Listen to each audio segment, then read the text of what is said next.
Hey, happy Monday, August the 19th. We're in Hebrews chapter 12. We did 1 through 3 last week. We're going to do 4 through 13 this week. This is how it reads. In struggling against sin, you've not yet resisted to the point of shedding your blood, and you've forgotten the exhortation that addresses you as sons. My son, do not take the Lord's discipline lightly or lose heart when you are reproved by him, for the Lord disciplines the one he loves and punishes every son he receives.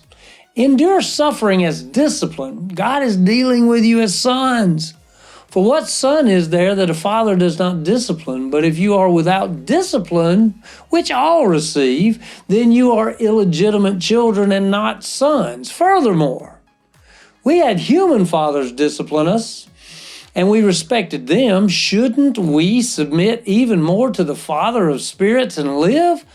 For they disciplined us for a short time based on what seemed good to them, but he does it for our benefit so that we can share his holiness. No discipline seems enjoyable at the time, but painful.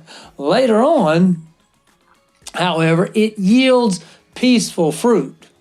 So let me read that verse again. No discipline seems enjoyable at the time, but painful.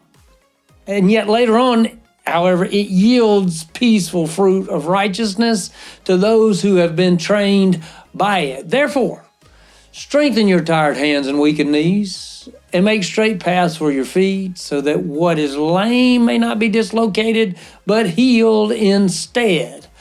All right, I know that reading was a little difficult, but we got there. We'll read it all week long and we'll understand it by the time we get to the end of the week.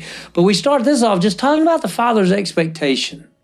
See, we're getting closer to the end of the book of Hebrews now. We've seen the exaltation of Jesus as the object of our faith. And what God has done to prepare and provide for our salvation has been presented in detail. See, as a product of God's provision, we know God desires faithfulness. We've seen what faithfulness in the Old Testament looks like in the lives of those who lived by faith. We have been encouraged to be faithful as we live our lives as though running a race. The first century was a Roman world, and it was highlighted by athletics and the athletics of its citizens. The writer is drawing on the same imagery that we see Paul draw on in his letters, and that's one of the reasons many believe that Paul wrote the book of Hebrews also. But when you run a race, you avoid pitfalls, and you set aside the things that might slow you down. See, sin in this chapter is described as a thing that slows you down in a faith race. And as we begin this new passage, the audience is reminded that we may suffer in some ways, but we have not suffered as Jesus did. Then we are encouraged that our suffering has a point.